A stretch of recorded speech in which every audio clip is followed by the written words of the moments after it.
السلام عليكم ورحمة الله وبركاته. إن الحمد لله نحمده حمدا كثيرا طيبا مباركا فيه كما ينبغي لجلاله وعظيم سلطانه.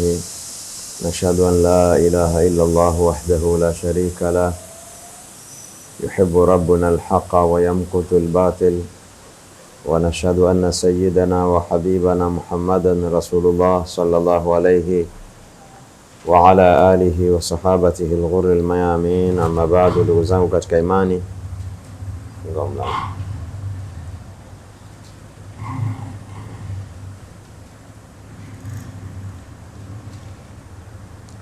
tunakutana katika mwendelezo wa darasa ya tafsiri katika surati Ra'd.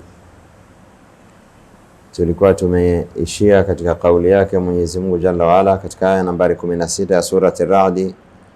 Kauli yake Mwenyezi Mungu Jalla Jalaluhu, qul man rabbus samawati, qul man rabbus samawati wal ardi qulillah, waambie ni nani Bwana mlezi. Bwana yani Bwana mkubwa. Ni nani Bwana mlezi wa mbingu na ardhi? Marabu samawati, ni nani Bwana mlezi wa mbingu na mbingu ni viumbe vyote vya angani, zikiwemo mbingu saba na vinginevyo vilivyomo ndani yake, kadhalika vilivyomo chini ya mbingu hizo saba. Hii space ambayo iko kati ya hii ardhi na hapa juu pote panaitwa ni as-samawati, lianna as-samaa fi lughati kullu ma huwa fawqak. Samaa ina maana katika lugha kila kilichoko juu. Tukisema rabbuna fi samaa, mola wetu yuko mbinguni, haimaanishi yuko ndani ya mbingu saba. Fi samaa yani fil ulu, fi samaa kwa maana ya juu. Kwa hivyo kuna as-samawati, mbingu saba ambazo Mwenyezi Mungu Azza wa Jalla anasema wabanaina fawqakum sab'an shidada, tumejenga juu yenu mbingu saba madhubuti. Kwa hivyo hizo mbingu saba ni as-samaa. Juu ya mbingu saba kuna arshi, kuna kurusi, pia kilugha hiyo pia ni as-samaa, kwa sababu as-samaa ni kila kilichoko juu. Kwa hivyo ninaposema Allahu fi samaa, Allah yuko mbinguni, yani laisa dakhil as-samaa. As-samaa hapa tunapoizungumza kuhusiana na Mwenyezi Mungu, yani ni juu, upande wa juu. Mwenyezi Mungu Jalla wa Ala yuko upande wa juu. Kwa hivyo hili neno ni pana. As-samawati ni vote vilivyomo upande wa juu. Muumba wake na mlezi wake ni Allahu Jalla Jalaluhu. Wal ardi, na ardhi ni hii ambayo al ardu ni jina la tufe hili ambalo sisi tunaishi na viumbe wengine. Wal arda wada'aha lil anam, hili ni jina limethibiti katika Qur'an. Sijui sayari zingine zinaitwaje, lakini hili jina la ardhi ni jina ambalo limethibiti katika Qur'an, ni jina la hii sayari ambayo sisi tunaishi ndani yake, ambayo Allah Subhanahu wa Ta'ala amesema ina upekee kwa sababu yenyewe imechaguliwa kwa ajili ya viumbe. Wal arda, na ardhi, wada'aha, Allah ameiweka lil anami, kwa ajili ya viumbe. Kwa hivyo iko katika condition, katika umbile linaloendana sana na maisha ya hawa viumbe, ni mazingira rafiki. Wal arda farashnaha fa ni'mal mahiduna, na ardhi sisi tumeitandika, ni uzuri ulioje watandikaji. Ndio maana kila kipande katika ardhi kina maana na kina thamani, ila tu mwanadamu kama yeye amefikiria kulima mpunga, anahitaji ardhi ya bondeni, basi ile ardhi ya kwenye mawe na milima anaiona haina maana kwake yeye, kwa sababu yeye mwanadamu anaangalia pafupi na anaangalia maslahi yake. Mwanadamu ni mimi, umeona? Lakini si umeona katika ile ardhi ambayo zamani ilikuwa haina maana ya jangwani, kwamba ina madini na ina nini, ina gesi, ina mafuta ya nishati na nyingine inayoonekana ni milima ina madini, nyingine inayoonekana ya kichanga, kuna mazao yanakubali sana katika hiyo ardhi ambayo unasema haina rutuba. Kila kipande cha ardhi kina thamani na ni rafiki kwa mazingira ya binadamu. Kuna zao linatakiwa litoke, mwanadamu analihitaji katika mwili wake, linatakiwa litoke katika hiyo ardhi ambayo wewe unaona haina maana, kwa sababu wewe wakati huo unawaza kulima kitu fulani. Lakini kuna kitu kinatakiwa kimee katika hiyo ardhi, kitoe material ambayo wewe unayahitaji. Sababu hata mimea inachagua matabaka. Mmea huu nataka tabaka ya ardhi hii, mmea hii nataka tabaka ya ardhi hii, mimea hii nataka hali ya hewa hii.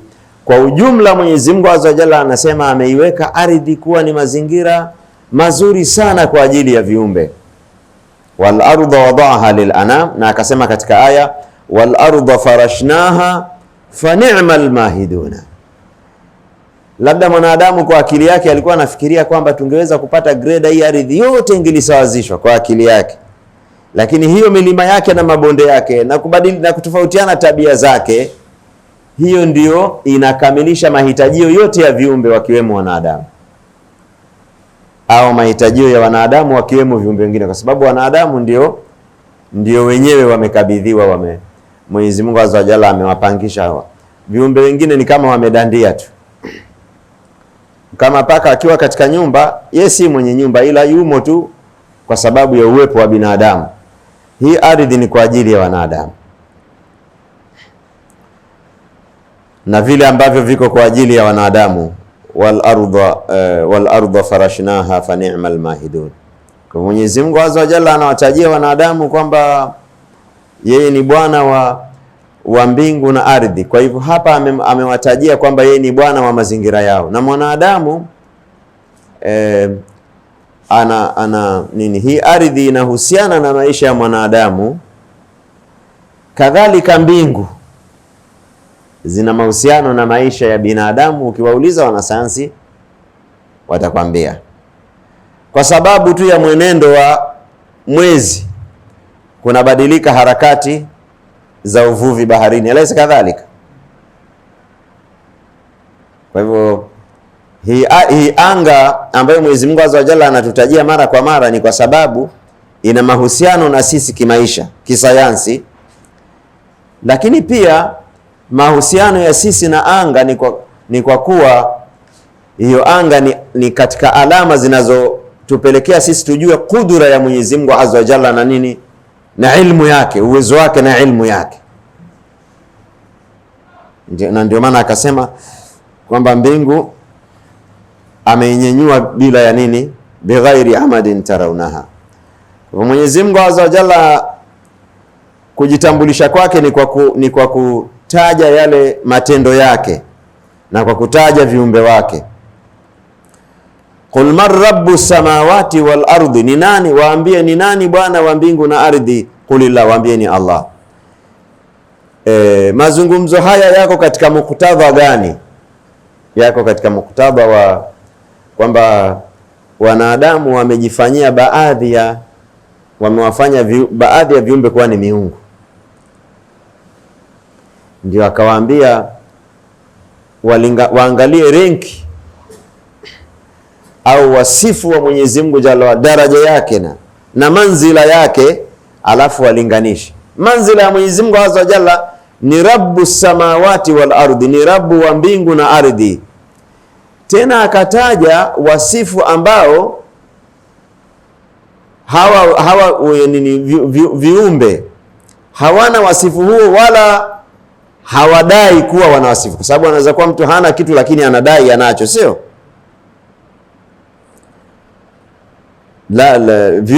Viumbe hawa sio wapinzani wa Mwenyezi Mungu Azza wa Jalla katika sifa ya kuwa kwamba Allah ameumba mbingu na ardhi. Hakuna anayesema ameumba mbingu na ardhi. Hata Firauni na kufuru yake aliishia tu kusema mimi ni alaysa li mulku misra wa hadhihi al-anharu tajri min tahti, mimi ni mfalme wa Misri na hii mito yote inapita chini yangu, lakini hajapata hapo kusema kwamba yeye ameumba Misri ama ameumba mito, hajawahi kusema hivyo. Kwa hivyo mbele atataja Mwenyezi Mungu Azza wa Jalla kwa nini amesema, amejitambulisha kwamba yeye ni Rabbus samawati wal ardi. Akasema qul, waambie, afatakhadhtum min dunihi awliyaa, hivi baada ya hivyo mmejifanyia kinyume na huyu ambaye ni Rabbus samawati wal ardi, mmejifanyia miungu. Kwa sababu ndugu zangu, nyinyi mnafahamu kuna makabila yanaita jua ni Mungu, si ndio Sheikh? Mulungu, jua linaitwa mulungu, na wengine wakiita nzua, wakiita nzua jua hiyo ina sound kwamba ni Mungu, kama wale watu wa Saba ambao wametaja katika surati Saba, waliokuwa wakimilikiwa na yule mwanamke, yani mfalme wao, yani mtawala wao ni Malkia. inni wajadtu mra'atan tamlikuhum wa utiyat min kulli shay'in wa laha arshun adhim wajadtuha wa qaumaha yasjuduna lishamsi min dunillah. Hudhudi anasema nimemkuta mwanamke ndio mtawala wao, yeye huyo mwanamke na watu wake dini yao ni kusujudia jua, yasjuduna lishamsi min dunillah, wanasujudia jua kinyume na Mwenyezi Mungu. Wazayyana lahum shaitanu a'malahum, na shaitani akawapambia hiyo amali, wakaona ni jambo zuri. Kuna makabila mpaka leo katika Afrika yana masanamu wanayaabudu. Jamii ya Wahindi ndio jamii napigiwa mfano mkubwa katika mifano ya ushirikina. Wana miungu kibao, nadhani hao ni watu wanaongoza sana katika kuwa na miungu. Vingine viko kama vitembo, vingine unaambiwa kuna jamii inaabudu tupu ya kiume au ya kike. Wanasema binadamu wanatoka kwenye maeneo haya, kwa hivyo huyu ndiye anayeumba. Mwenyezi Mungu Azza wa Jalla alisema hivyo viumbe vyote vyenyewe, vyovyote vitakavyokuwa na sifa vyenyewe ni alama katika alama za Mwenyezi Mungu Jalla wala, zinazoonyesha utukufu na uwezo wa Mwenyezi Mungu Azza wa Jalla. Wa min ayatihi al-lailu wan-naharu wash-shamsu wal-qamaru la tasjudu lish-shamsi wala lil-qamari wasjudu lillahi alladhi khalaqahunna in kuntum iyyahu ta'budun. Katika alama zake Mwenyezi Mungu Azza wa Jalla ni jua na mwezi na usiku na mchana. Msisujudie jua wala mwezi, msujudieni Mwenyezi Mungu ambaye ameumba vitu hivi. Kwa hivyo vitu vyote ni viumbe vya Mwenyezi Mungu Jalla Jalaluhu. Kwa hivyo ukiona maajabu katika vitu, sio hayo maajabu yapelekee kuviabudu hivyo vitu, bali hayo maajabu yapelekee kuyanasibisha na huyo aliyeumba hayo maajabu. Unafahamu ndugu zangu, kuna watu wanafanya ibada kwenye mapango, wanasema kwenye maeneo ya mizimu yao, iwe ni kwenye mapango, iwe ni kwenye milima, kwa sababu ndogo tu. Nakwambia bwana, hapa kuna kipindi ukija wakati wa joto kabisa unakutana na upepo wa baridi hapa. Sawa, hapa kunatokea upepo wa baridi. Sasa hiyo ndio sababu ya kuabudiwa? Kama panatoa upepo wa baridi, ndio eneo hili ndio linaleta mvua, eneo hili ndio limetuumba, eneo hili ndio linaleta riziki. Hapa mahala pa ajabu bwana, watu wanaenda kwamba kuna nini bwana hapa. Wakati mwingine unakuta pamefagiliwa, hapa kuna alama za kufagiliwa. Kama panafagiliwa ndio sababu ya kuabudiwa. Kuna mlima kule maeneo ya Mwanza unaabudiwa, jiwe tu basi. Likoje hilo jiwe? Inaonekana kwa maelezo niliyopata, si unafahamu mawe wakati mwingine huwa yani ni kipande cha jiwe kubwa liko juu ya mawe mengine. Kwa hivyo linaonekana kitako chake ama ile sehemu iliyolalia chini na lile jiwe la chini yake havikubalance. Kwa hivyo linacheza, likicheza linatoa sauti fulani. Eti imekuwa ni sababu panaabudiwa mahala hapo. Kwa sababu tu, labda kwa sababu za kijiolojia, linapita matetemeko. Kuna matetemeko mengine huwa ni madogo sana. Sasa lile jiwe kwa sababu haliko kwenye balance, linalia kikikiki. Basi imekuwa ni sababu ya kuabudiwa. Unaona hii mifano midogo? kwa sababu wewe una neema ya Uislamu, ambayo neema ya imani ya Kiislamu ambayo umefundishwa katika Qur'ani, lakini kuna watu wanaabudu vitu kwa sababu hii tu basi. Sasa Qur'ani inatufundisha vyovyote itakavyokuwa maajabu ya hivyo vitu, kama ni maajabu ya kweli, maajabu ya kimaumbile, basi hayo maajabu yote yanarudi kunasibishwa na Mwenyezi Mungu, kuhusishwa na Mwenyezi Mungu. Yeye ndiye mhusika, kwa sababu yeye ni Rabbus samawati wal ardi, ni Rabbu wa mbingu na ardhi, au katika aya ni Rabbul alamin. Rabbul alamin, alalamina ni kila kisichokuwa Mwenyezi Mungu jalla jalaluhu. Kwa hivyo Uislamu unaweka ukuta kati ya ibada ya waja wa Mwenyezi Mungu azza wa jalla na kitu chochote isipokuwa Allahu jalla jalaluhu. Qul, waambie, afatakhadhtum min dunihi awliyaa, hivyo mmejifanyia kinyume na Allah miungu. Al-awliya, wasimamizi, lakini maana yake ni miungu. Akasema hii lugha inarudiwa sana katika Qur'ani. La yamlikuna li anfusihim naf'an wala dharra, hivyo vinavyoabudiwa havimiliki, anatumia neno hili, havimiliki manfaa wala madhara kwenye nafsi zao, havimiliki manfaa ya vyenyewe wala madhara, achilia kumiliki manfaa au madhara kwa wengine. Kwa nini anataja manfaa? Kwa sababu Allah subhanahu wa ta'ala anastahili kuabudiwa kwa sababu ana manfaa, yani ibada zina manfaa, na hii ni dalili kwamba ibada zina manfaa. Allah anapobatilisha uungu wa miungu ya batili, anasema haina manfaa, mnaabudu visivyokuwa na manfaa. Ina maana Allah akiabudiwa kuna manfaa. Wewe fahamu hivyo kwa maana ya jumla, katika kumwabudu Allah kuna manfaa. Hata alisema katika ibada ya haji, watu waende kuhiji liyashhadu manafi'a lahum, ili washuhudie manfaa yao. Wala dharran, wakati kwa ito lingine tunamwabudu Mwenyezi Mungu azza wa jalla, hatumuasi kwa sababu tunaogopa ana madhara, tukimkorofisha atatudhuru, kuna madhara na hii inathibitisha kwamba kuna madhara katika kukhalifu nini? Sheria. Watu wa siku hizi hawajui, kwa sababu kama wewe unanuka vitunguu maji na vitunguu saumu, na mtu mwingine akaja ananuka vitunguu maji na vitunguu saumu, au unanuka shombo ya samaki na mwingine ananuka shombo ya samaki, na hiyo shombo imezidi, huwezi kusensi kama mwenzio ananuka, na wala huwezi kusensi kama wewe unanuka. Lakini watu wa zamani, kwa sababu makosa yao yalikuwa machache, wanasema sisi ilikuwa tukimkosea Mwenyezi Mungu azza wa jalla tunaona hiyo kwenye mnyama. Farasi anagoma, yani anakuletea ukorofi fulani, una connect hii ni kosa fulani, ama mtumishi au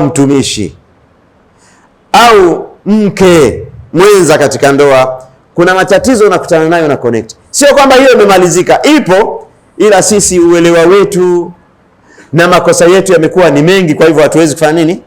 Hatuwezi kusense. Tunahusisha tuna mazingira, lakini kuna madhara katika kumwasi Mwenyezi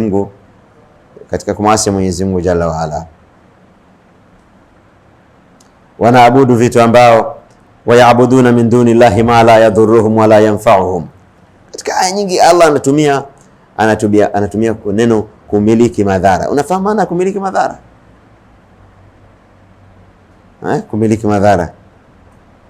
Kumiliki madhara yani mtu anaweza akasema Allah anasema vitu vyote havimiliki manufaa na madhara, lakini vitu si vina madhara, lakini vitu si vina manufaa, na hili ni jambo linajulikana. Mmea huu na manufaa, mmea huu na madhara, sio? Hii ni dawa ina manufaa, hiki ni chakula kina manufaa, hii ni sumu ina madhara. Mbona Allah anasema vinavyoabudiwa havimiliki manufaa wala madhara. Allah amesema, hakusema havina madhara, amesema havimiliki manufaa wala havina madhara, kwa sababu mti fulani kwa mfano una sumu, si madhara, lakini huu mti haumiliki nini? Haumiliki madhara ya sumu, kwa sababu mtu anaweza akapatwa na sumu asidhuriki. Kwenye mfano wa manufaa, mtu anaweza akala chakula kisiwe na manufaa mwilini, kikageuka ikawa ni nini? Maradhi. Sisi katika haya maisha ya dunia tunaishi katika sababu nyingi za madhara. Niongelee katika hii yengo kabla ya sababu nyingi za manufaa. Katika sababu nyingi za madhara tulizungumza hapa siku moja, madhara, kuna bakteria wengi kweli kweli katika hewa tunayovuta. Kuna bakteria kuna bakteria wengi kweli kwenye maji tunayokunywa. Hata ukiyafunika, hiyo mfuniko wenyewe unaofunikia una bakteria. Hata ukiweka kwenye chombo, hicho chombo chenyewe kina bakteria.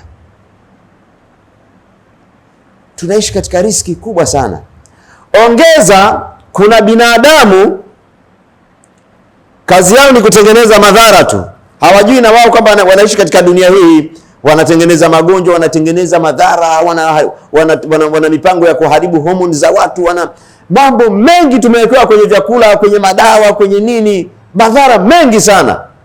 Hata hizi chanjo zinatuhumiwa, mimi sithibitishi, lakini wanasema hata hizi chanjo zinatuhumiwa. Lakini kwa kuwa mwenye kumiliki madhara ni Allah, tumesurvive katika madhara mengi sana, tumepita salama.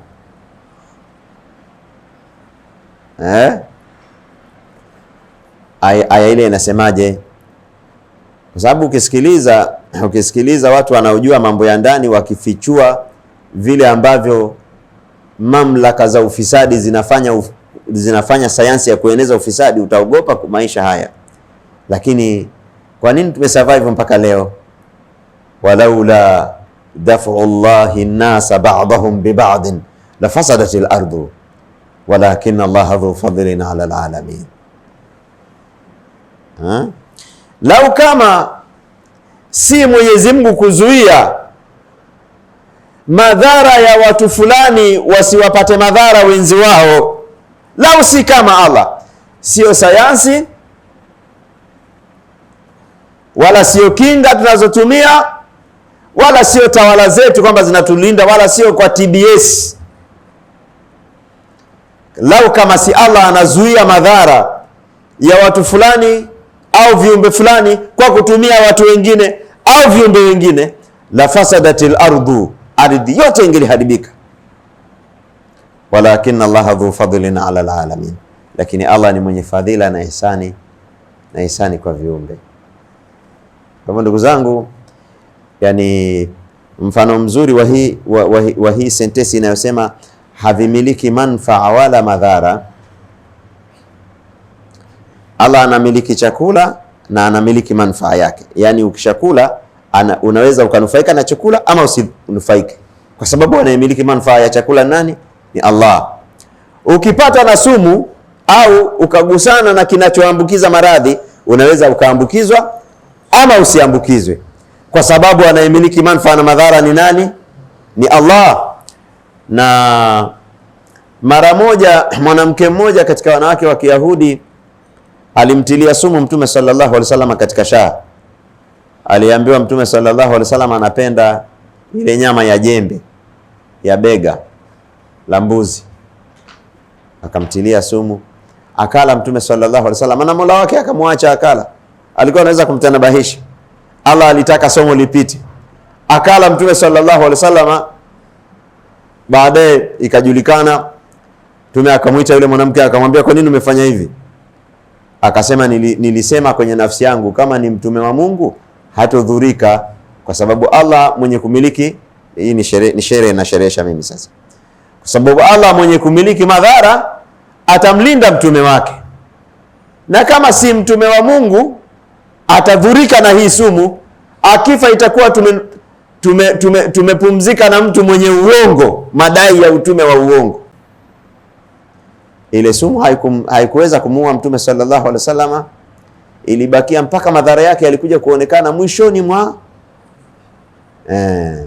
Kwa nini madhara yakaonekana dakika za mwisho, ikawa ile sumu inamuumiza Mtume sallallahu alaihi wasallam akiwa katika sakaratil maut? Allah alitaka kusema kwamba ile sumu siku ile ilipokuwa haikumdhuru Mtume sallallahu alaihi wasallam, ilikuwa ni Allah amestopisha, na sasa hivi inaleta madhara, Allah ameachilia,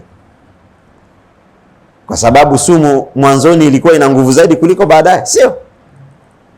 Hiyo ni somo kwamba mwenye kumiliki manfaa na madhara ni nani? Ni Allahu jalla jalaluhu. Hakuna mwenye sifa hii. Mwenye kumiliki manfaa ya dawa, ukitumia dawa ni sahihi, lakini unaweza usipone, kwa sababu anayemiliki manfaa ni nani? Ni Allahu jalla jalaluhu. Bali Allah anaweza akaleta madhara kwenye kitu ambacho kawaida yake ni kuleta manfaa, na anaweza akaleta manfaa kwenye kitu ambacho kinazaa nini? Madhara. Haujapata kusikia madaktari wametahayari juu ya mgonjwa ambaye vipimo vinaonesha sijui atakufa nini, alafu baadaye anarudi bado uko hai tu, mpaka wanastaajabu, baadaye mtu anapona. Kuna watu wana kansa wanapona, hata kuna watu wana ukimwi wanapona. Baadaye mnaweza mkasema ile bwana vipimo vilikosea, ilikuwa ni uchawi tu kiini macho. Ukimwi kabisa watu wanapona, kwa sababu yani mambo yote yako katika mkono wa Mwenyezi Mungu Jalla wa Ala. Ndio akasema, ndio akajisifu kwamba yeye ni mwenye kumiliki manfaa na madhara, na vile vinavyoabudiwa kinyume na Allah havimiliki manfaa wala madhara. Kwa manfaa yake amewatajirisha baadhi ya watu, na kwa madhara yake amewafanya ni mafukara baadhi ya watu. Yeye ndiye mwenye kumiliki manfaa. Akasema, wamejifanyia qul afatakhadhtum min dunihi awliyaa, waambie hivi mmejifanyia kinyume na Allah wasimamizi au miungu, la yamlikuna li anfusihim naf'an wala dharra, hawamiliki kwa nafsi zao manfaa wala madhara. Wewe unaweza ukala chakula chenye manfaa, lakini hayo manfaa ndani ya mwili unaweza kuyaingiza?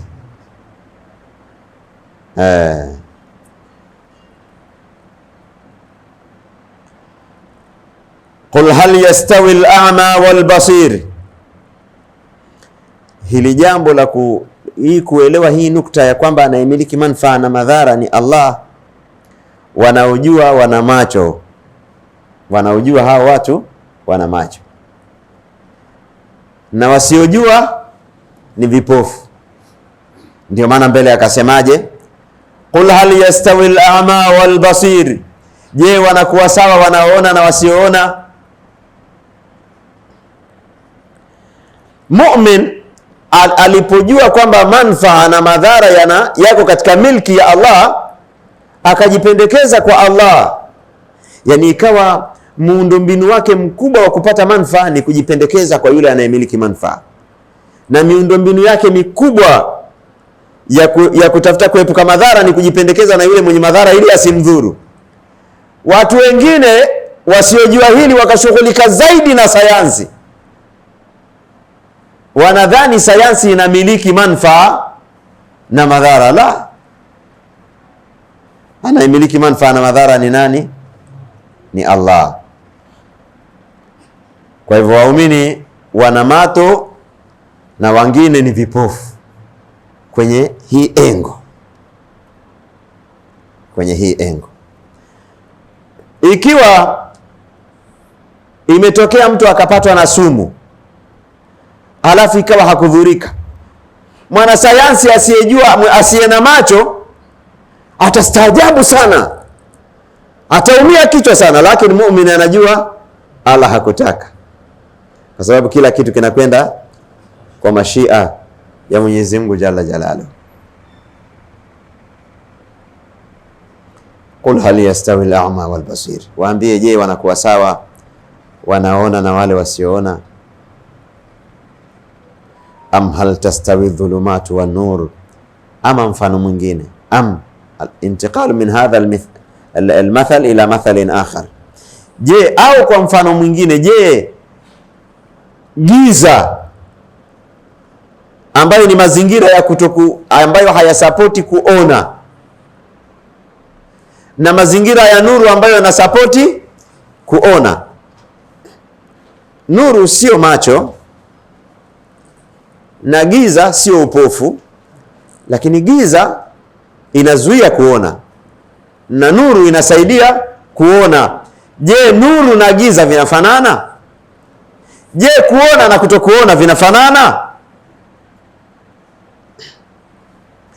Kwa hivyo mfano wa nuru na mfano wa kuona ni mfano wa mu'min, na mfano wa kutokuona na giza ni mfano wa ukafiri na makafiri.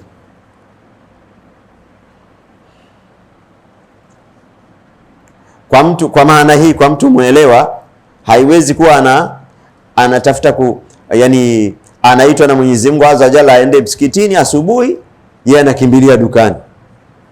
Mu'min hafanyi hivyo, anajua kabisa unakimbiliaje dukani, unamwacha yule mwenye funguo za dukani, mwenye funguo za wateja. Yaani wewe unawahi dukani ukafungue mapema, alafu funguo umeziacha, hujaenda kuchukua kwa mwenye funguo. Shehe, umeelewa hiyo? Unataka uwahi asubuhi, uwahi dukani ukauze. Funguo ziko kwa mwenye funguo, kwa yule ambaye anazitunza funguo. Wewe unakimbilia dukani ili uwahi. Unaona ukienda kwa mwenye funguo utachelewa. Okay, sawa, wahi. Ukiwahi duka, nani anakufungulia? Hii ni lugha tu ya fumbo, kwamba wewe unawahi ukapate wateja, ukapate manufaa. Mwenye manufaa anakuita uende mahala fulani, utaki, unaona utachelewa, basi nenda, utapata manufaa wewe. Hata ukienda ukiuza, kwa maana hii hiyo haitakuwa na manufaa katika maisha yako, na wewe haitakuwa na kheri, haitakuwa na baraka. Utapata vitu lakini utakosa manufaa ya vitu hivyo, kwa sababu hukwenda kumbembeleza yule mwenye nini, mwenye manufaa. Wewe unakimbilia wateja, umemwacha mwenye wateja. Wateja wao wanaongozwa na utashi. Kwa nini mtu ananunua? Mpaka nafsi itake. Sasa yule mwenye kukontrol hizo nafsi umemwacha. Na tena bahati mbaya, ukienda ukipata wateja unaona mbona nimeasi na wateja nimepata. Umezungukwa wewe, umepata, umezungukwa wewe. Ulichopewa ni chambo, kwa sababu hata wawindaji si wanatoa chambo, sio? Wewe umepewa chambo tu, wewe umepewa garasha tu. Ile manufaa ya ile neema huwezi kuipata katika hali ya kuwa unamwasi Mwenyezi Mungu Jalla wa Ala. Kwa hivyo waumini wanajua haya, kwa hivyo wana mato, na wengine hawajui haya, kwa hivyo ni vipofu. Waumini wana nuru inayosaidia kuona, na wengine wako katika giza, macho yao hayawezi kuona katika giza. Ima ni vipofu au wana macho lakini wako gizani. Mu'min ana macho na yuko katika nuru. Huyu ima hana macho au ana macho yuko gizani, hawezi kuona. Ndio maana Allah akapiga hii mifano minne. Qul hal yastawi al-a'ma wal-basir, je, wanakuwa sawa anayeona na wasiyeona? Am hal tastawi adh-dhulumatu wan-nur, au je wanakuwa sawa, inakuwa sawa giza na nuru? Akasema am ja'alu lillahi shurakaa, bali inaweza ikatafsiriwa hiyo kwa sababu hiyo inatafsiriwa huwa ina tafsiri nyingi. Katika maana zake zilizokuja katika Qur'ani ni bali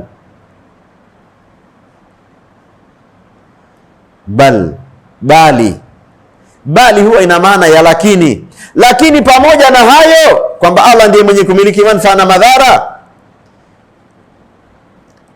ja'alu lillahi shuraka, wamemfanyia Allah washirika. Au amu inaweza kuwa kwa maana ya istifham. Je, wamejifanyia washirika kinyume na Allah? Walipojifanyia washirika kinyume na Allah, walikuwa wana udhuru. Yani Allah anapiga hapa mfano. Je, wana udhuru? Udhuru gani? Allah si anajulikana ni muumba. Unajua tunapozungumza maana ya kuumba katika lugha ya Qur'ani ni kuumba viumbe, hata matukio ni sehemu katika viumbe vya Allah. Wallahu khalaqakum wama ta'malun, Allah amekuumbeni nyinyi na matendo yenu. Kwa hivyo matukio yote ni viumbe vya Allah na vitu vyote ni viumbe vya Allah.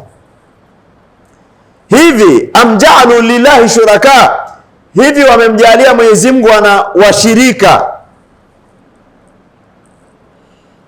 yani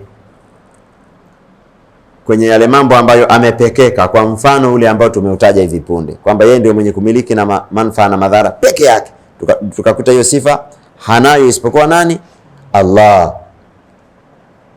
Sasa manake kama yeye peke yake ndiyo anayo hiyo sifa, basi na kwenye kusifiwa asifiwe peke yake, na kwenye kuabudiwa kwa ajili ya hiyo sifa aabudiwe peke yake. Ndio akasema hivi wamejifanyia kinyume na amjalu lillahi shuraka. Je, wamemfanyia Mwenyezi Mungu anaweza? Yani yeye kafanya peke yake, alafu kwenye kusifiwa na kwenye kuabudiwa amekuwa anaweza. Yani mtu aje awatende watu fulani ihsani, alafu baadaye kwenye shukurani utuletee msururu wa watu useme na hawa nao washukuriwe pamoja na huyo. Wao wamefanya nini hawa? Ndio maneno haya yanasema hivyo ati amja'alu lillahi shuraka. Mwenyezi Mungu kaumba peke yake, kafanya peke yake, anamiliki manufaa na madhara peke yake, yeye ndio huidhinisha madhara peke yake, ndio anaidhinisha manufaa peke yake. Mbona mmejifanyia kinyume na Allah, mmemfanyia Allah washirika na hali ya kuwa yuko peke yake? Hivi wamemjalia Mwenyezi Mungu ana washirika, khalaqu, wameumba, ka khalqihi, kama alivyoumba yeye. Aha, yale manufaa na madhara aloumba aloyataja ni manufaa ambayo anayaumba na madhara ambayo anayaumba. Yani wewe ukila dawa ya manufaa ambayo ni sababu ya manufaa, yani Allah anatenda tendo lingine la kuumba manufaa kwenye hicho ambacho ni sababu ya manufaa. Kama ni madhara, akiidhinisha madhara, Allah ndiye ambaye anatenda tendo la kuidhinisha madhara kwenye hicho ambacho kina madhara, au tendo la kuzuia madhara kwenye hicho ambacho kina madhara, au tendo la kuzuia manufaa kwenye hilo ambalo lina manufaa. Kwa hivyo Allah ni muumba. Kwenye manufaa na madhara ndani yake kuna sifa ya nini? Kwamba Allah anaumba manufaa na anaumba madhara. Je, wengine wameumba kama alivyoumba Allah? Fatashabaha alkhalqu alaihim. Kwa hivyo wanadamu wakachanganyikiwa na viumbe juu yao. Unaelewa maana? Labda Mwenyezi Mungu Azza wa Jalla ameumba viumbe original, wanadamu original, nzi original, ng'ombe original, mbuzi original. Kwa sifa hizi za kuumba huku anafaa kuwa Mungu. Halafu na Mungu mwingine feki akaja akaumba vitu feki. Sisi hatuwezi kutofautisha original na feki. Je, kuna ambaye hata ameumba vitu feki mpaka mkachanganyikiwa mkamfanya ni sawa na Mwenyezi Mungu Azza wa Jalla? Ndio maneno haya na maana hii. Amja'alu lillahi shuraka. Je, wamemjalia Mwenyezi Mungu ana washirika? Hao washirika khalaqu, wameumba, ka khalqi, kama alivyoumba Mwenyezi Mungu Azza wa Jalla. Fatashabaha alkhalqu alaihim. Kwa hivyo hivi vitendo vikawafanya wanadamu wakachanganyikiwa. Hatujui sasa aliyeumba original na fake ni upi. Hatutofautishi kati ya original na fake. Kwa hivyo kama imetokea sisi tumemchagua Mungu fake, sisi tuna udhuru. Je, kuna udhuru huo upo? Je, kuna aliyeumba binadamu feki? Hakuna. Je, kuna aliyeumba viumbe feki? Hakuna. Amja'alu lillahi shuraka. Je, wamemfanyia Mwenyezi Mungu washirika? Khalaqu ka khalqihi, wameumba kama alivyoumba yeye. Fatashabaha alkhalqu alaihim, wakawachanganyikia viumbe juu yao. Qulillahu khaliqu kulli shay'in, waambie Allah ni muumba wa kila kitu, wa huwa alwahidul qahhar, na yeye ni mmoja mwenye kutenza nguvu. Yani alipokuwa anaumba amekomandi, kwa sababu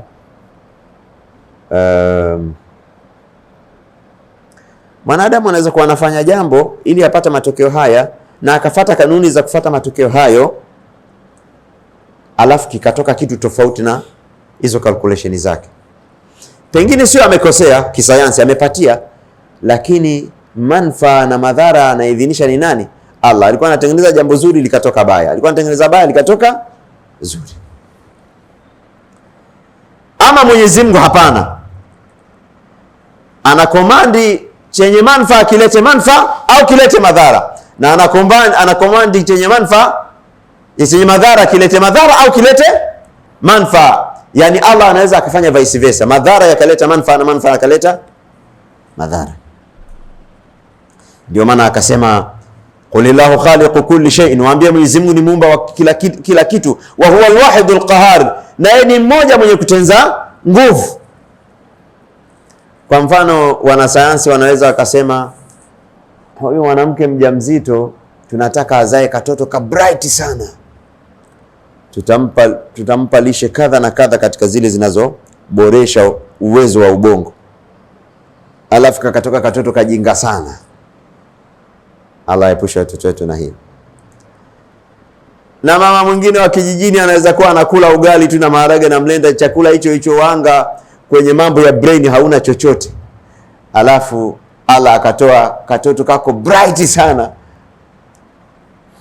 kutoka kwa huyu mtu ambaye, kwa mama ambaye hata hakuwa na lishe, kakapimwa kakaonekana kako safi kwenye afya, na yule ambaye watu walifanya vile na vile na vile. Allah ndiye anayetenza nguvu katika uumbaji wake. Yani anaweza kukomandi hiki kilikuwa kinaenda hivi kikarudi hivi, kilikuwa kinaenda hivi kikarudi hivi. Wa huwa alwahidul qahhar fa'alun lima yurid. Ujue sayansi haijatoka kwa kanuni zake kwenye control ya Mwenyezi Mungu Jalla waala, kwamba kanuni za sayansi zina komandi kitu fulani, kwa hiyo piga ua itatokea hivyo hivyo tu. Kanuni zinaweza zikakomandi kitu fulani, Allah akaleta matokeo tofauti. Kwani Nabii Ibrahim akuwekwa katika moto alafu akuungua? Kwani kisu hakikupitishwa kwenye shingo ya Ismaili alafu hakikukata? Mtume sallallahu alaihi wasallam hakulishwa sumu alafu haikuua? Mtu anaweza kuwa ana mbegu za manii ambazo ni nzima kabisa na mkewe ni mzima, na Allah akazuia mimba isipatikane mpaka tarehe anayoitaka yeye. Wewe ingelikuwa sayansi na kanuni za sayansi zina komandi matokeo yatoke yale yale yanayotarajiwa katika commanding ya sayansi, ingelikuwa basi hicho kitu kimekuwa ni mwenza na chenyewe kina control ulimwengu, ingelikuwa hicho kitu ni mwenza wa Mwenyezi Mungu Jalla waala, subhanallah wa ta'ala an dhalika uluwan kabira. Kwa hivyo Allah yeye ni alwahidu alqahar. Alqahar yani maana ya alqahar, jambo lilikuwa linaenda hivi alafu Allah analigeuza. Ukijua hivi utamheshimu Mwenyezi Mungu Azza wa Jalla na utamwabudu na utambembeleza. Wa huwa alwahidul qahar. Akasema katika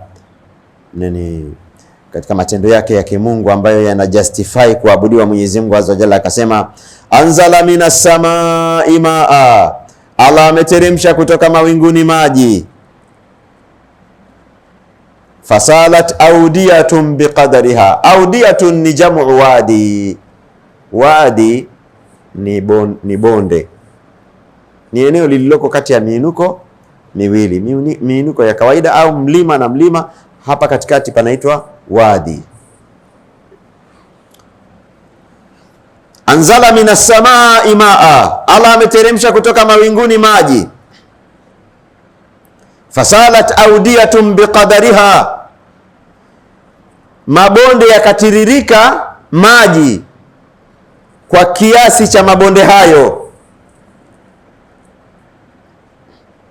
Biqadariha, hiyo hai inarudi katika audia. Bonde linabeba maji kwa kadiri ya ukubwa wake, mito inabeba maji kwa kadiri ya ukubwa wake, hata bomba linapitisha maji kwa kadiri ya ukubwa sentimita za hiyo pipe, sio? Fasalat audiyatun biqadariha, haya mabonde yakatiririka maji kwa kadiri ya kiasi chake. Fasalat audiyatun biqadariha fahtamala as-sailu zabada rabia. Katika huu mchakato wa maji kujiri katika mabonde, hayo mafuriko ya maji yakabeba zabadan rabia, ni mapovu mengi. Rabia inatokana na neno arriba. Riba ni ziada, mapovu ya ziada mengi. Zabadan rabia,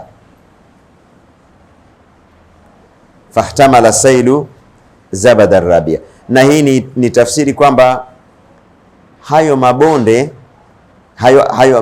hizo audia ni mabonde na yako na down na yana makorongo, kwa sababu nini? Sura hii ninayoelezea ndio inayozalisha nini? Mapovu. Maji yanakwenda kwa spidi, yanaingia kwenye korongo, yanazunguka, yanazaa mapovu. Fasalat audiyatun biqadariha, mabonde yakabeba maji kwa kiasi chake. Fahtamala sailu zabadar rabia, hayo mafuriko ya maji au maporomoko ya maji yakabeba nini? Mapovu mengi. Zabadar rabia. Kwa hivyo mpaka hapa mfano unaendelea. Amepiga mfano wa maji ambayo yanazalisha mapovu. Umeelewa mpaka hapa? Maji yana maana na mapovu hayana maana. Maji yana manufaa na mapovu ni uchafu. Maji yana nguvu, mapovu hayana nguvu. Akapiga mfano mwingine tena, akasema wa mimma yuqiduna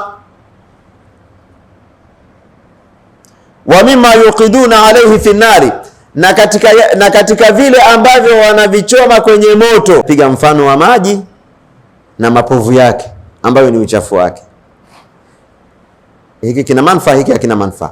Na hapa amepiga mfano wa madini na mapovu yake yanapotiwa katika moto. Wa mimma yuqiduna alayhi fi nari bitighaa hilyatin, na katika vile wanavyoviweka motoni kwa ajili ya kutafuta mapambo au mata'in au manfaa fulani. Mata'in, manfaa fulani. Zabadun mithluhu, kadhalika kuna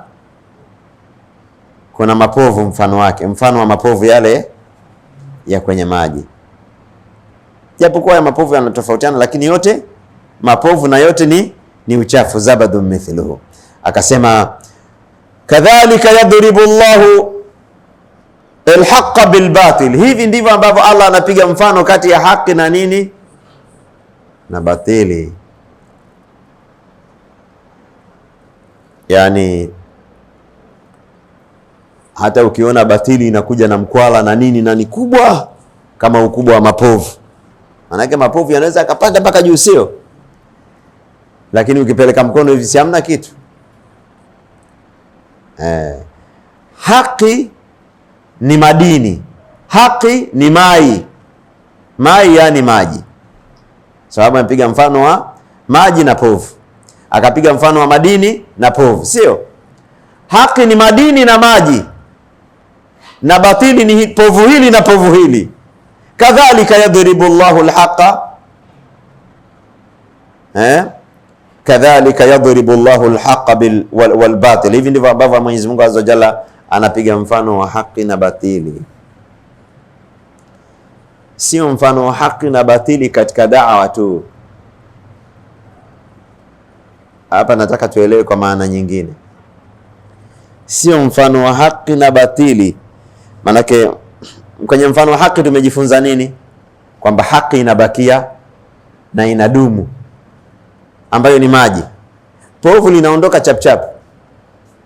Madini yanabakia, povu linaondoka chapchap na moshi wake, sio? Haki huwa inadumu, inakuwa na umri mrefu, na batili huwa haidumu. Sio katika ishu tu ya haki kwa maana ya sheria, haki kwa maana ya imani. Acha hiyo. Batili katika mifano ya hapa sasa, unasikiaga watu wanasema fulani bwana ameanguka kiuchumi kwa sababu mtaji. Mwingine anachomeka kwa sababu yule jamaa alikuwa zamani ananyang'anya, akaja akastaafu akachukua ule mtaji wa unyang'anyi ambao ni batili, sio? Akawa anafanyia biashara. Kwa hivyo Mwenyezi Mungu hajabariki biashara yake, ameanguka. Kadhalika yadhribu Allahu al-haqa wal batil. Hivyo ndivyo ambavyo Mwenyezi Mungu Azza wa Jalla anapiga mfano wa haki na nini na batili. Ukiona mtu ametajirika akafilisika, kuna batili hapa, kwa sababu ile ingekuwa ni imepatikana kwa haki. Wa amma ma yanfa'u an-nasa fayamkuthu fil ardi, mazuri yanabakia kama yalivyobakia maji, mapovu yakaondoka. Mali ya dhulma mapovu, meshika hiyo sasa. Yani kadhalika yadhribu Allahu al-haqa wal batil, meshika hiyo maana. Juzi nilikuwa naongea na jamaa yangu anaitwa Mshunga, mnyewe mnakulaga nani mikate yake, nimeshamfanyia tangazo, itabidi alipie pesa kidogo. Ndugu yetu anatengeneza mikate, nikamwambia, tulizungumza habari ya kilimo. Kuna watu waga wananani wanaharibu mazao ya watu, sitaki kuwataja. Na ukitaka kujua ukorofi na ubaya wa wale watu, wewe nenda kalime, alafu mkotane nao huko mashambani, ni wakorofi sana. Nikamwambia wale watu wabaya bwana, akasema lakini sio wote bwana. Akanipigia mifano miwili mitatu. Katika mifano alionipigia akanambia, kuna mmoja katika wao anasema, wenzangu wanafuga wanyama wanakufa, mimi nafuga wanyama wangu hawafi. Wanyama ni wale wale, mbegu ya wanyama ni ile ile, mazingira ni yale yale, wanaponyoshea mifugo ni pale pale, nyasi ni zile zile. Anasema wanyama wangu hawafagi bwana, wanyama wenzangu wanakufa. Yule mfugaji akatoa siri, akasema mimi siingizi dhulma kwenye wanyama wangu, yani siibi wanyama na wafuga mwenyewe au na wanunua, na ikitokea wanyama wangu wamechungia kwenye shamba la mtu, siendi kufanya ubabe kuwachukua na nini, nitaenda kumbembeleza yule mtu, nimlipe mpaka aridhike, tuachane naye kwa usalama. Anasema hiyo imepelekea wanyama wangu hawafi. Kadhalika yadhribu Allahu al-haqa wal batil. Hivi ndivyo ambavyo Mwenyezi Mungu anapiga mfano wa haki na nini na batili. Kuna mtu mmoja ni mtoaji sadaka sana katika mali yake, na ni mtu wa ibada na ni mtu wa dua. Ananambia, katika kuagiza bidhaa nje ya nchi, sijasema kuagiza bidhaa China, nimesema nje ya nchi. Anasema mara nyingi ile bidhaa ambayo wewe unaiona kwenye mtandao na wasifu wake na nini, mara nyingi huwa zikija haziwezi kuendana kama vile ulivyoelezewa. Huwa lazima kuna mapungufu mawili matatu, au yani karibia umeingizwa mjini kabisa. Akasema mimi mara zote haijanitokea hiyo. Anasema mara nyingine napata bidhaa ni bora kuliko nilivyoagiza, na ninasati na ninapata bei ambayo ni nzuri zaidi, mpaka wenzangu wananiuliza kwa nini. Kadhalika yadhribu Allahu al-haqa wal batil. Matendo yetu haya yana athari katika maisha yetu. Anasema katika duka lao wateja wanapanga foleni, na hali ya kuwa watu wengine wanauza bidhaa kama za kwao. Wanawaambia, mbona nyinyi amwendi kununua? Kwa mfano mtu shazoeana naye, unaweza kupiga naye story, mbona hapa unakaa mpaka unaweka foleni, wakati mwingine unaweka oda unaondoka ili baadaye uje uchukue, mbona huendi kununua sehemu nyingine? Anasema unafahamu katika siri ambazo tumezigundua kwenye duka lenu, hata hizi bidhaa tunazonunua hapa, tukienda tu kwenye maduka yetu zinatoka mara moja, lakini zingine ukinunua mzigo maeneo mengine unaweza Kadhalika yadhribu Allahu al-haqa wal batil. Mifano hii iko mingi Sheikh, kama hujaishi nayo unaweza ukabisha. Kadhalika yadhribu Allahu al-haqa wal batil. Haki inabakia na batili inaondoka. Kama mtu ametajirika kwa batili, utegemee atapata maumivu makali sana. Ima mali ipo lakini anapata maumivu, mali ipo lakini hana raha, anapata maumivu, au atabakia na afya yake, mali itafanya nini? Itaondoka, kimoja kitamtupa mkono mwenzake. Kadhalika yadhrib, huu mfano haki na batili huu unaingia katika mambo mengi. Mimi nimechukua tu moja katika engo za mtu anaishi kwa haki, maisha yake yanakuwaje, na mtu anaishi kwa batili, maisha yake yanakuwaje. Nafahamu hawa watu wahuni wanaofanya zina, wanachukua wake za watu. Wewe usidhani kama ndio wanafaidi. Hawana raha katika maisha yao na familia zao, hawana raha. Yani mtu yuko na mke wake wa halali anaenjoy kuliko mtu ambaye kachukua huyu haenjoy. Wewe unaweza ukadhania anaenjoy, haenjoy. Acha madhambi, hata hiyo kwenye enjoyment hilo jambo lenyewe haenjoy. Mimi huwa na dhana moja, haya matatizo ya nguvu za kiume watu wengi wanayo ni kwa sababu wazinifu. Sisemi wote hapa, nazungumzia majority, sio? Hatuzungumzi mtu mmoja mmoja. Watu wanaojihifadhi kwa sehemu kubwa, wanaojihifadhi tupu zao katika halali, kwa sehemu kubwa wana nguvu. Wazinifu ndio wanaohangaika na hivyo mnakuta mtu kijana anahangaika na vifurushi. Kuna vifurushi siku hizi vinapitaka, sijui kuna nazi, sijui kuna nini, kuna mhogo, sijui kuna kitu gani, anahangaika na mtu ni kijana.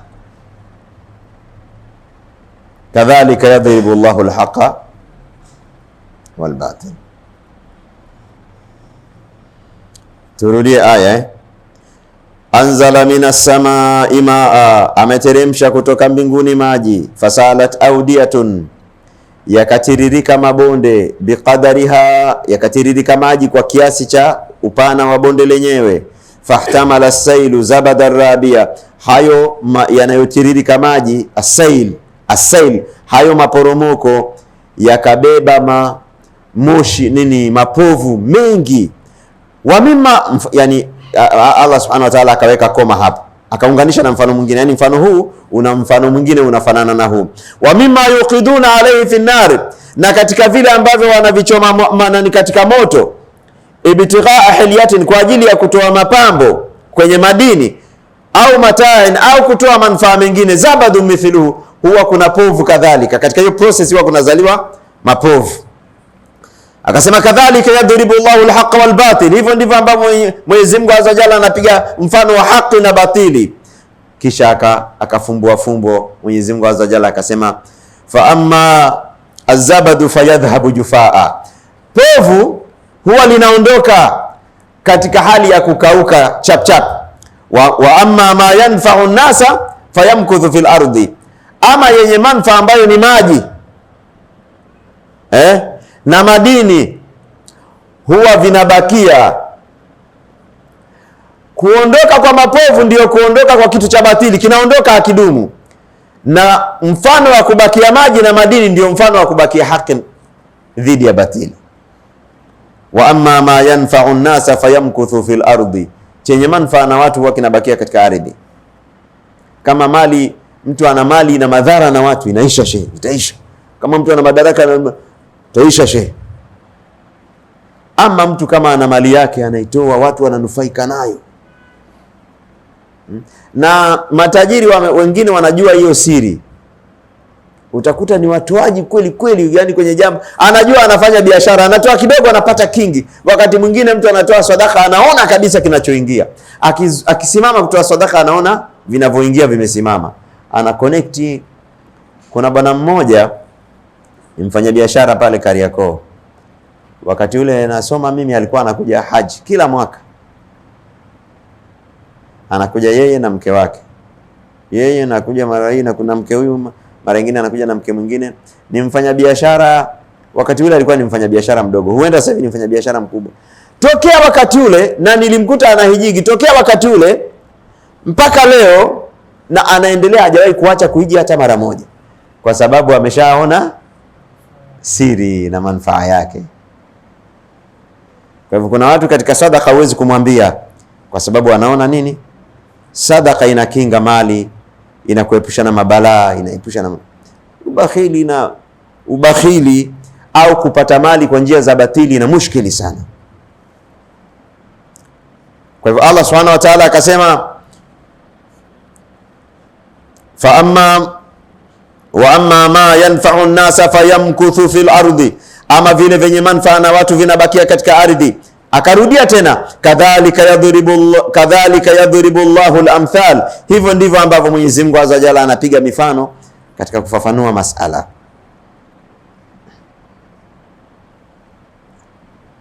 Hapa ilikuwa ni, yani maudhui hii kwa ujumla inazungumza faida wanayopata watu wa dini na hasara wanayopata watu wa batili, sio? Akasema hiyo ni duniani, hiyo ni kuanzia duniani. Ama akhira, lilladhina istajabu lirabbihimul husna, wale waliomuitikia Mola wao wanayo pepo, au wanayo lilladhina, wanayo wale ambao kwamba istajabu lirabbihim, wamemuitikia Mola wao alhusna, wanayo kilicho wanacho the best. Ulama ndio wametafsiri hapa alhusna, the best ni pepo, lakini aya yenyewe kama ilivyo, wale waliomwamini Mwenyezi Mungu Jalla waala wanacho kile kizuri zaidi kuliko watu wengine. Unajua hiyo?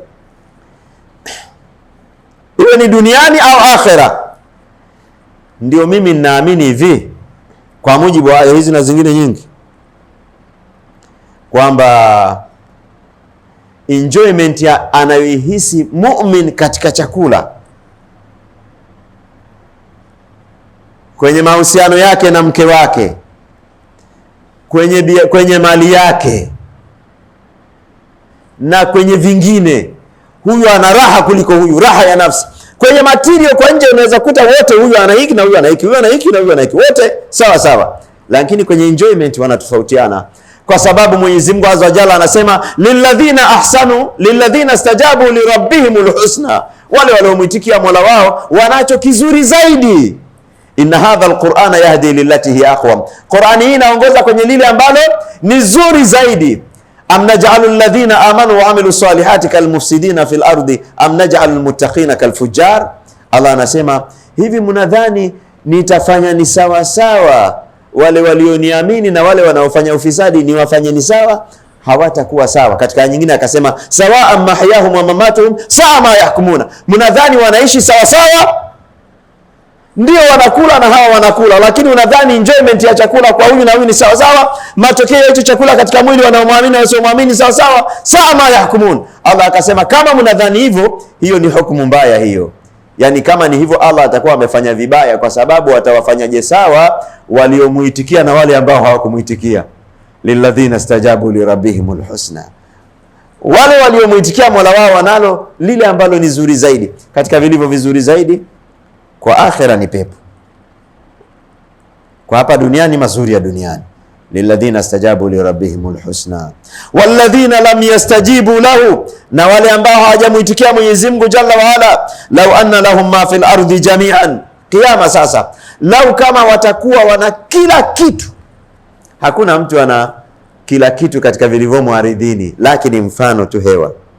Lau kama watapata, yani vyote vilivyomo katika ardhi ni mali yake, watoto ni mali yake, wanawake wote ni mali yake, mali zote ni mali zake. Lau anna walladhina lam yastajibu lahu, na wale ambao hawajamuitikia Mwenyezi Mungu kwa kile watakachokikuta, lau anna lahum ma fil ardi jami'an, lau kama wanamiliki vyote vilivyomo katika ardhi, ongeza wa mithlahu ma'ahu, mfano wa ardhi yote na mali zake na samaki zake na ng'ombe zake na nyati zake na tembo zake na madini yake na kila kitu chake, alafu ongeza kama hiyo hiyo tena, laftadau bihi, kwa ukali wa hiyo adhabu wangelikuwa wako tayari kujikomboa. Unajua kuna adhabu zingine za hapa duniani, mtu anaambiwa bwana, umekutwa na ufisadi kadha, ulipe ama ufunga. Anasema nifungeni tu, anajua nitatoka nitakuja kuenjoy na mali zangu. Lakini adhabu ya akhera, mtu atatamani atoe alichonacho, atoe vyote alivyonavyo ili ajiokoe. Laftadau bihi. Allah akasema ulaika lahum suul hisabi, watu hawa wana calculation mbaya, wana matokeo mabaya ya hesabu. Wa maawahum jahannam, na mafikio yao yatakuwa jahannam. Wa bi'sal mihad, na jahannam hiyo ni tandiko baya. Afaman ya'lamu annama unzila ilayka min rabbika alhaqqu kaman huwa a'ma. Allah akasema hivi, unadhani yule ambaye anajua haya yaliyoteremka kwa Muhammad sallallahu alaihi wasallam, ambayo ni Qur'ani na hadithi, kwamba hiyo ndiyo haki, hayo ndiyo ya kufuatwa, hiyo ndiyo sera, hiyo ndiyo habari ya mjini, tukitumia lugha ya kuazima, kwamba yani habari ya mjini ni mtu kushikamana na dini. Habari ya mjini, habari ya wajanja. Huyo anayejua kwamba Qur'ani ni haki, yale yaliyoteremka kwa Muhammad sallallahu alaihi wasallam ni haki, akakinai hivyo, na kwa hivyo hayuko radhi kuishi nje ya hayo yaliyoteremka kwa Muhammad sallallahu alaihi wasallam. Anajua ya Muhammad ni haki na mengine hayana maana. Kaman huwa ama, unadhani huyo ni kama yule ambaye ni kipofu? Inama yatadhakkaru ulul albabi, si vinginevyo wanaojua hii ni watu wenye kiini cha akili.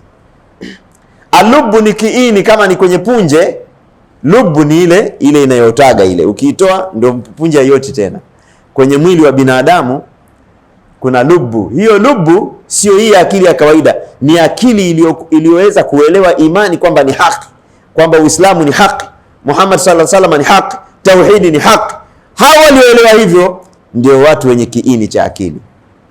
Wengine wote hata kama ni maprofesa hamna akili kabisa kabisa. Dalili, kulama ulqiya fiha fawjun salahum khazanatuha alam ya'tikum nadhir.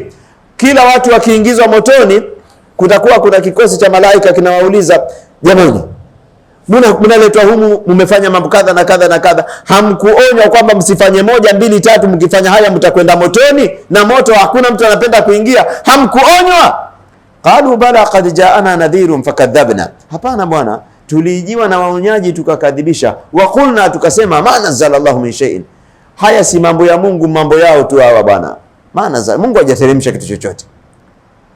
Waqalu law kunna, alafu atasema law kunna nasma'u au naqilu, lau kama tungelikuwa ni wasikivu au tuna akili au tunaelewa, ma kunna fi ashabi sa'ir, tungelikuwa hatumo katika watu wa motoni.